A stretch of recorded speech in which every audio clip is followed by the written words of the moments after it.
MBC 뉴스데스크 광주 전남권 소식입니다. 헌법재판소가 오늘 또 윤석열 대통령 탄핵 심판 평일을 이어갔습니다. 길어지는 대통령 탄핵 수기로 찬반 여론도 격화되면서 나라가 두 쪽 났다는 표현까지 나옵니다. 각 정당의 의원들은 탄핵 심판과 향후 정국을 어떻게 전망하고 있는지 들어봤습니다. 주현정 기자입니다. 헌법재판소에 윤석열 대통령 탄핵소추안이 접수된 지 100일이 다 되어갑니다.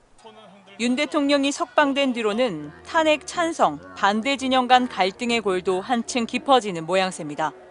나라가 두 쪽이 났다는 우려에서 더 나아가 윤 대통령 파면 가부와 별개로 헌재 선고 이후 사회 갈등이 더 심화될 것이라는 걱정이 커지고 있습니다. 헌재의 판단이 늦어지는 이유도 격화되고 있는 사회 갈등이 영향을 미쳤다는 분석입니다. 박근혜 탄핵 시기하고 비교해서 여야가 그때는 어떻게 보면은 합치된 어떤 그 탄핵 소추 활동을 했던 데 비해서 이번에는 완전히 갈라져서 갈등을 하고 있는 상황, 이런 부분들이 헌법재판관들의 어떤 단호한 판단 자체를 상당히 망설이게 만드는 압박으로 작용하고 있습니다. 헌재가 윤석열 대통령보다 한덕수 국무총리의 파면 여부를 먼저 결정한 것은 비상계엄의 불법성을 못 박으려는 의도라는 전망도 있습니다.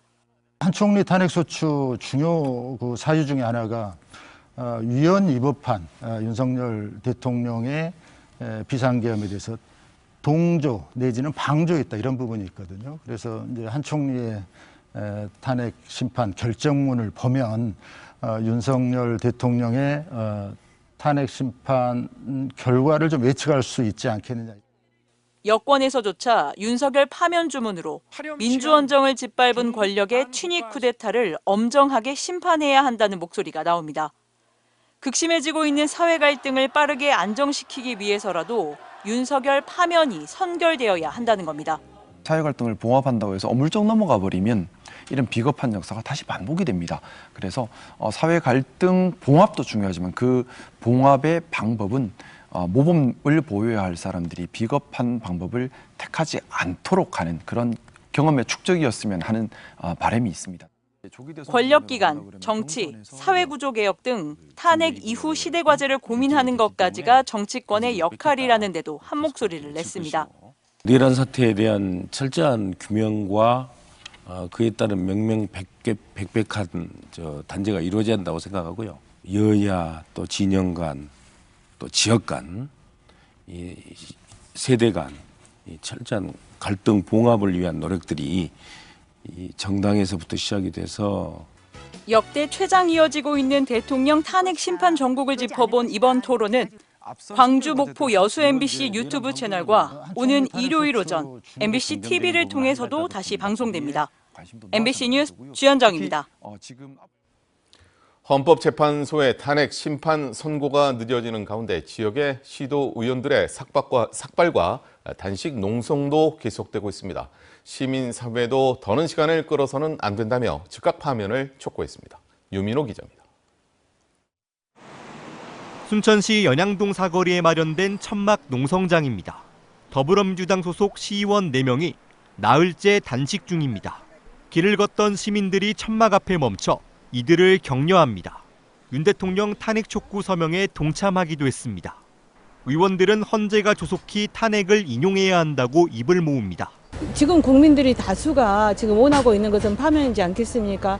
현재 판사들이 빨리 탄핵 인용을 해서 정상적인 나라로 돌아와야지만이 우리 국민들의 삶이 안정이 되지 않겠는가라는. 여수에서는 최무경 전남도의원이 닷새째 단식 농성을 이어갔습니다. 앞서 일주일간 단식한 고용진, 박성미 시의원은 병원으로 이송돼 치료를 받았습니다. 헌재에서도 어떻게 국무총리를 먼저 탄핵을 합니까? 당연히 피청구인 윤석열을 먼저 탄핵을 해야 되는데 이것은 국민들이 납득할 수가 없는 것입니다. 당초 이번 주 예상됐던 윤 대통령 탄핵 선고일, 헌재의 고심이 길어지면서 시민의 불안은 커지고 있습니다. 경기 침체가 길어지는 가운데 불확실성을 끝내야 한다는 겁니다. 장사도 너무 안 되고 파면이 너무 늦게 되니까 이렇게 경기도 너무 침체가 되고 너무 힘들어요. 그러니까 대통령 파면이 빨리 됐으면 좋겠고. 100일 넘게 투쟁해온 시민사회단체도 지치지 말자며 장기전 채비에 들어갔습니다. 불안하고 이 불안함이 분노의 감정으로 확산되지 않았으면 좋겠고 빠른 시일 내에 윤석열에 대한 즉각 파면이 이루어져야 시민들이 일상으로 돌아갈 수 있을 것 같습니다. 헌재는 오늘도 윤 대통령 탄핵 심판 평의를 이어갔습니다. 빨라도 다음 주 중후반 선고가 이뤄질 전망입니다. MBC 뉴스 유민호입니다. 네, 다음 뉴스입니다. 전남에서 빠르게 번지고 있는 구제역이 영암과 무안을 포함해 13건으로 늘었습니다. 사상 첫 구제역 발생의 원인으로는 농가별 백신 자가접종이라는 허술한 관리 체계가 꼽히고 있습니다. 안준호 기자가 취재했습니다. 영암의 한 한우 축사로 들어가는 차량에 연신 소독약이 뿌려집니다. 이곳에서 송아지 3마리가 사료를 먹지 않고 침을 흘리는 증상을 보인 건 어제 오전. PCR 검사를 통해 결국 전남에서 13번째로 구제역 확정 판정을 받았습니다. 농가들은 사람과 차량의 출입 통제 등 확산 방지에 주력하고 있습니다.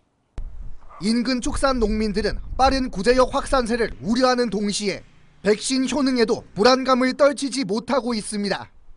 또 문제점이 뭐냐면은 백신을 놔도 항체가 있어도 걸린다고 합니다. 정부에서 항체가 있으면은 구제역이 안 걸린다 하는데 농민들도 그걸 또 믿지 못할 형편. 전문가들은 이 같은 문제의 원인으로 허술한 구제역 백신 자가접종 체계를 꼽습니다. 그 농가한테 지금 그냥 백신 주고 사서 주고 농가에서 알아서 놀아온단 말이에요. 수의사 입회하에 하게끔 하든지 수의사가 다 할 수 없으면 최소한 수의사가 보는 데서 수의사 지원이 이루어지지 않고 있는 100두 이상 대규모 소사육 농가가 접종을 제대로 하는지 현장 확인이 어렵다는 겁니다. 전라남도는 이 같은 문제점을 인식하고 전문가들의 의견을 토대로 개선책을 마련해 나가겠다고 밝혔습니다. 이번 지적 사항을 토대로 해서 내년에는 구제역이 발생하지 않을 시기 때 접종을 하기 때문에 이번 전문가 회의를 통해서 아니면 전문가들 의견을 듣고 전라남도는 오늘까지 도내 모든 축산 농가의 백신 접종을 마무리했습니다. 항체가 형성되는 7일 이상의 시간 동안 출입 통제와 위험 요인 소독 등 촘촘한 방역이 구제역 확산 차단에 관건이 될 전망입니다. MBC 뉴스 안준호입니다. 국립아시아문화전당이 개관 10주년을 기념해 다양한 전시와 공연을 선보이는데요. 그중에 첫 번째 전시가 이번 주말에 개막합니다.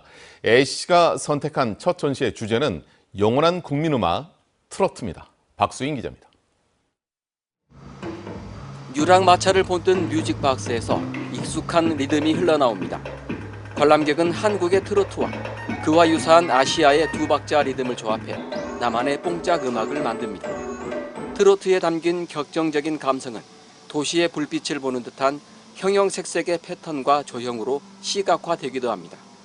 도시민들의 애환과 욕망, 감수성을 담고 있는 우리나라 대중문화의 상징 트로트가 개관 10주년을 맞은 국립아시아문화전당에 올해 첫 전시의 문을 열었습니다. 트로트에서 보여지는 어떤 도시의 풍경들 그리고 도시민의 모습들 이런 것들에 조금 집중을 해서 작가님들께 재해석을 말씀드렸습니다. 그래서 작가의 시선으로 재해석된 트로트에서 보여지는 도시소리 풍경이라고 봐주시면 될 것 같습니다. 전시 제목 애호가 편지는 20세기 초 우리나라에서 팬레터를 이르던 말입니다.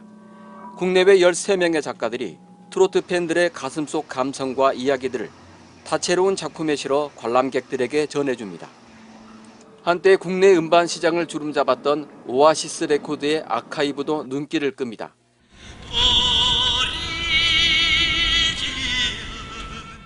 일제강점기에서 시작해 남진과 나훈아가 양분하던 시절을 거쳐 현재에 이르는 트로트의 변천사를 레코드 음악을 들으며 살펴볼 수 있습니다.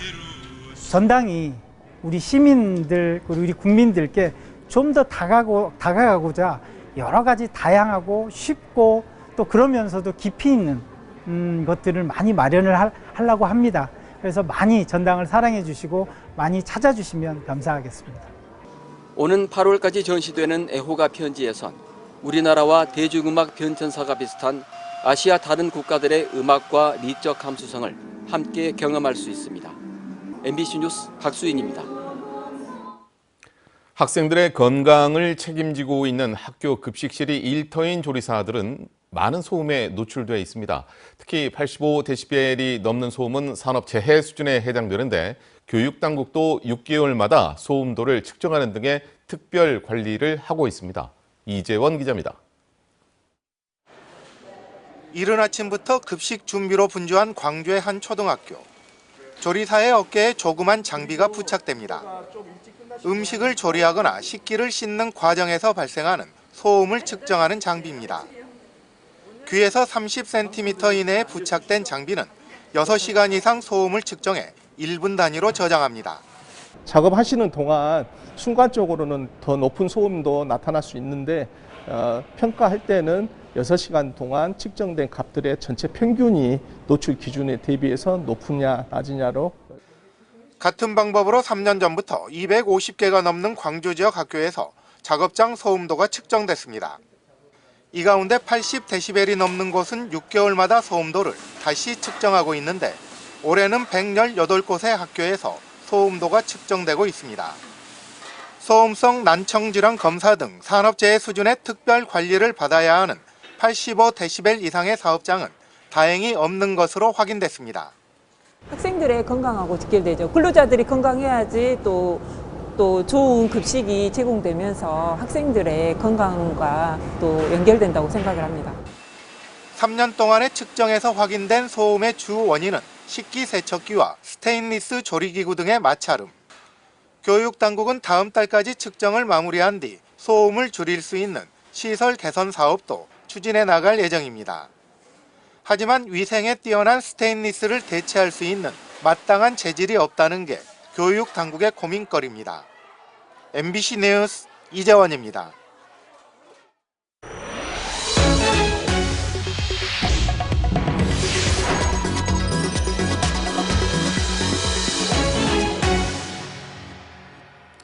국내 최초로 화순에서 발견된 야생 살개에서 나온 조류 인플루엔자 바이러스가 고병원성인 것으로 확인됐습니다.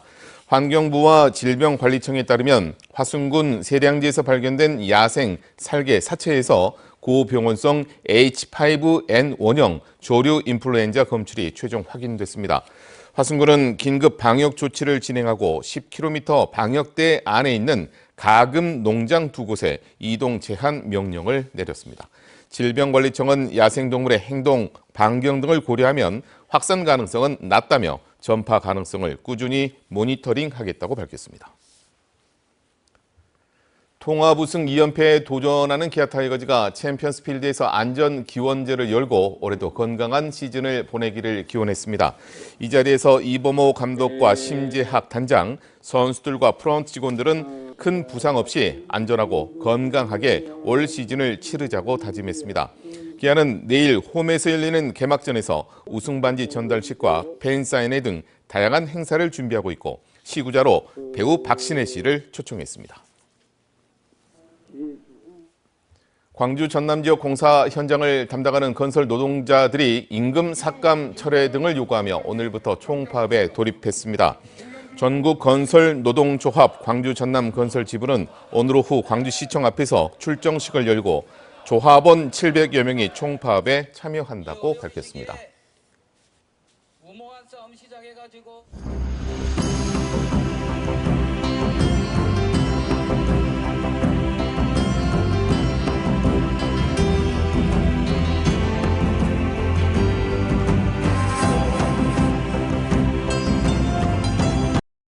언제 어디서나 내 손 안의 뉴스. 광주 MBC 뉴스 유튜브 구독으로 함께하세요.